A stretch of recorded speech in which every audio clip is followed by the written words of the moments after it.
बच्चों, हम लोग क्लास 9th मैथ सब्जेक्ट का पहला चैप्टर नंबर सिस्टम पढ़ने जा रहे हैं, है ना।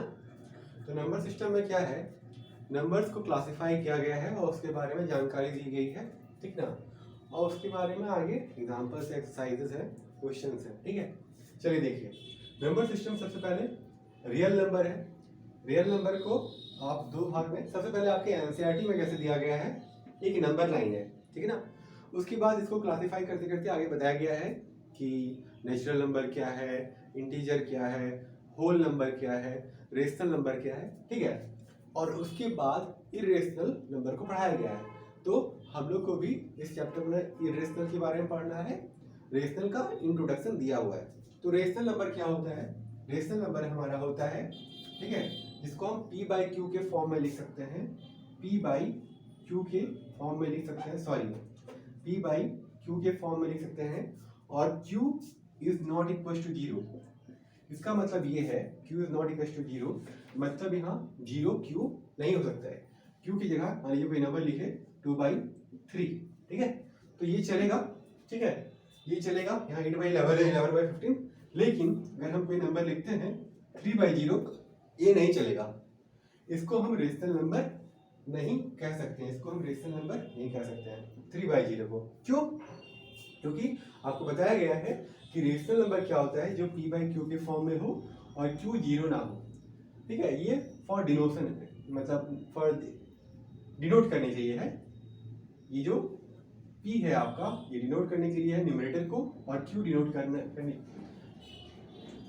ये जो p है ये डिनोट करने के लिए है आपका न्यूमरेटर को, और q डिनोट करता है डिनोमिनेटर को, ठीक है, जहाँ पे q जीरो नहीं होना चाहिए, ठीक है। इतना समझ में आया। अब रेशनल नंबर का हम लोग किस पर डिवाइड कर सकते हैं, इंटीजर और नॉन इंटीजर, ठीक है। इंटीजर क्या होता है, एक कंप्लीट नंबर, जैसे -3, -1, 1, -1, 0, 1, 2, 3। इसको हम फ्रैक्शन में नहीं लिखेंगे और डेसिमल में नहीं लिखेंगे, ठीक है। तो ये हमारा -1, और ये इन्फिनिटी तक जा सकता है, और ये 3 मतलब यह नेगेटिव इन्फिनिटी तक जा सकता है, और ये 3 पॉजिटिव इन्फिनिटी तक जा सकता है। अब ये नॉन इंटीग्रल रेशनल्स क्या होता है, नॉन इंटीग्रल मतलब क्या होता है कि ये क्या होता है,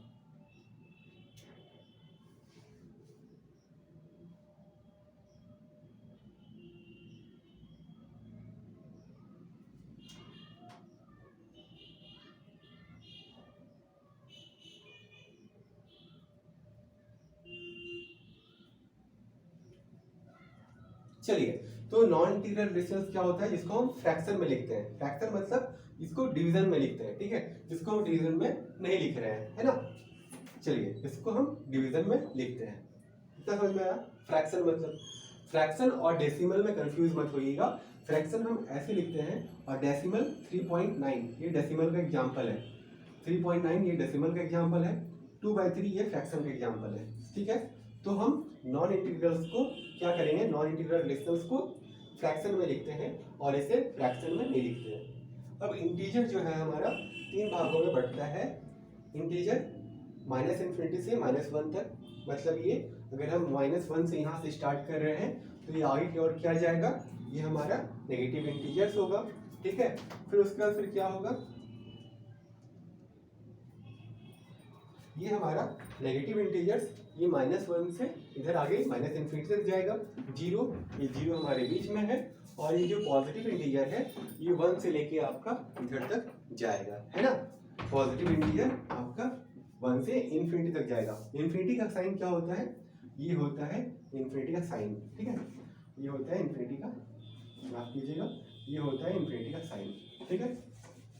इन्फिनिटी मतलब वो नंबर, मान लीजिए आपसे एक सवाल पूछते हैं कि आप आखिरी नंबर क्या बताओगे, बताओ आखिरी नंबर, मिलियन, बिलियन, ट्रिलियन, ठीक है। अगर हिंदी में बताओगे अरब, खरब, ठीक है, शंख, महाशंख, नील, ठीक है, कितना, कोई आपको कहता है 5 नील, 5 महाशंख, 5 खरब, ठीक है, आप उससे ज़्यादा 10, 12, 15, 100 करोड़ बढ़ते जाएगा। तो आखिरी नंबर हम लोग नहीं बता सकते हैं क्या है, तो उसको डिनोट करने के लिए हम लोग इन्फिनिटी बताते हैं, जो पॉजिटिव में भी हो सकता है और नेगेटिव में भी हो सकता है। उम्मीद है आपको समझ में आया होगा कि नेगेटिव इंटीजर क्या है, जीरो क्या है और पॉजिटिव इंटीजर क्या है ना। चलिए इतना समझ में आया। अब जो पढ़ना है हम लोग को वो इरेशनल नंबर पढ़ना है, ठीक है।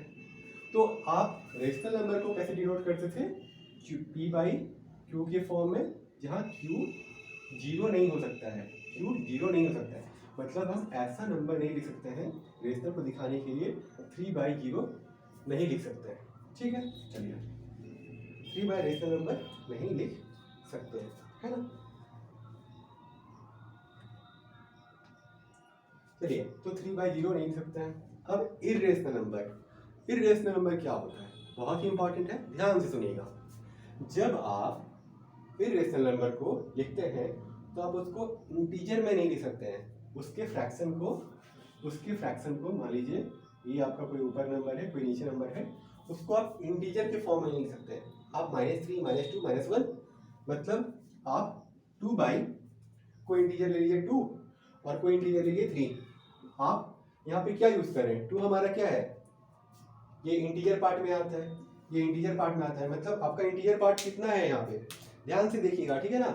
इंटीजर पार्ट आपका कितना है, यहाँ से लेके ये वाला पार्ट पूरा इंटीजर है। और आप इरेशनल नंबर लिखना चाहते हैं तो आप उसको इंटीजर यूज करके नहीं लिख सकते हैं। जैसे 2 क्या है यहाँ पे, वो इंटीजर है, और 3 क्या है आपका, ये भी एक इंटीजर है। आप इस इंटीजर को यूज करके इरेशनल नंबर को नहीं लिख सकते हैं, ठीक है। जैसे -3 आपने लिख दिया -3 बाई 1, -3/1, तो -3 क्या है हमारा, -3 क्या है हमारा, -3 है हमारा इंटीजर, और ये क्या है हमारा, -3 क्या है हमारा नेगेटिव इंटीजर, और 1 क्या है हमारा पॉजिटिव इंटीजर। आप यूज नहीं कर सकते हैं इंटीजर्स को इरेशनल नंबर लिखने के लिए। तो फिर आप ऐसे, तो फिर लिखें कैसे, तो फिर हम इरेशनल नंबर्स को लिखें कैसे, ठीक है। ये आपके इरेशनल के बारे में ना एनसीईआरटी बुक में दिखाया गया है, ठीक है। आप एनसीईआरटी बुक पलटिएगा और आपको यहाँ पे मिलेगा, ठीक है, इस जगह पे इरेशनल नंबर्स के बारे में यहाँ पे आपको ये मिल जाएगा। Because they cannot be written in the form of ratio of integers, आप इसको रेशियो ऑफ इंटीजर्स के फॉर्म में नहीं लिख सकते हैं ये इरेशनल नंबर्स को, ठीक है। चलिए इतना समझ में आ गया हम लोग को। अब तो फिर आप बोलिए सर लिखें कैसे, तो रूट होता है ना, रूट क्या है, √5 या फिर √3 या फिर √2, कोई भी नंबर को जो रूट में है उसको हम एज अ इरेशनल नंबर लिख सकते हैं। चलिए तो इतना तो समझ में आ गया कि रूट वाले नंबर को हम एज अ इरेशनल नंबर लिख सकते हैं। क्या सारे रूट वाले नंबर को हम एज इरेशनल नंबर लिख सकते हैं, क्या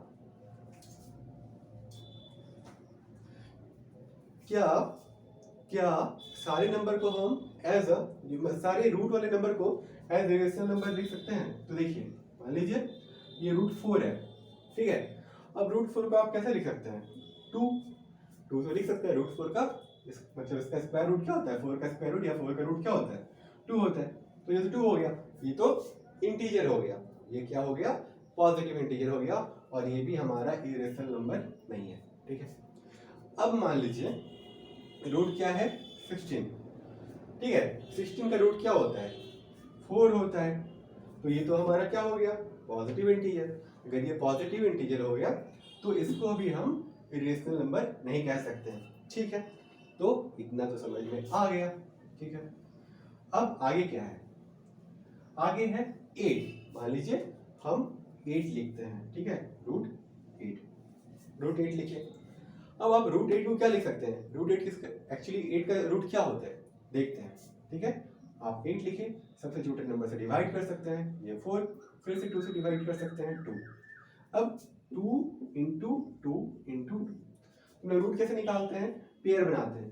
तो ये तो बाहर आ गया रूट के, 2 × 2 2 हो गया, तो 2, और ये जो रूट है ये अंदर में रह गया। तो क्या हुआ, 8 का रूट क्या हुआ, 2√2। 8 का रूट क्या हुआ, 2√2, और ये 2√2 क्या है हमारा इरेशनल नंबर है। 3√2 इरेशनल नंबर है, ठीक है। 2, अब 2√11, सॉरी यहाँ पे कोमा नहीं है, ठीक है। 2√11, 2√11 2√14 कुछ भी लिख सकते हैं हम लोग, वो हमारा क्या होगा, इरेशनल नंबर होगा। ठीक है, चलिए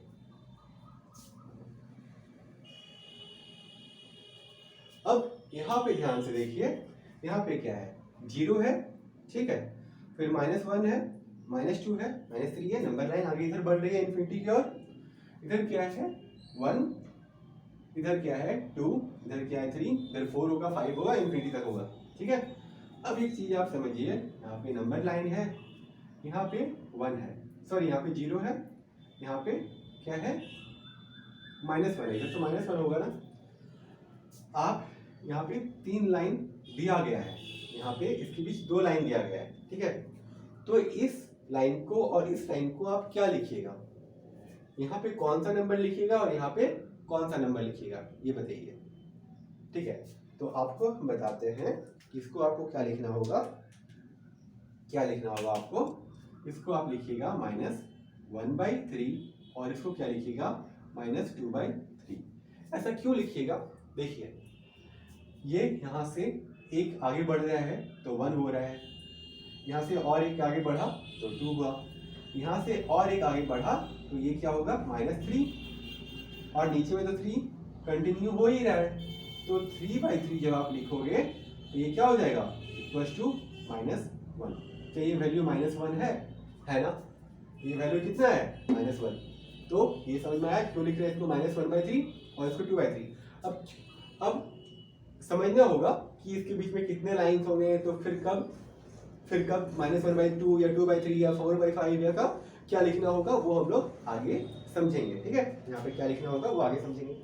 और एक आपको एग्जाम्पल बताते हैं, है ना। चलिए देखें, यहाँ पे क्या है 1 है, ठीक है, चलिए थोड़ा और दूर लिखते हैं 1 को, यहाँ पे आपका 1 है। ठीक है, अब अगर इसके बीच एक ही लाइन है, इसकी और इसके बीच एक ही लाइन है, तो आप क्या लिखिएगा 1/2। हम लोग को पता है ना 0 और 1 का आधा क्या होता है, हाफ होता है, तो हम लिख दिए 1/2। ठीक है, अब अगर ऐसा होता, इसका आधा करना है, इसका आधा करना है, तो 1/2 का आधा क्या है 1/4 है, 1/4 है।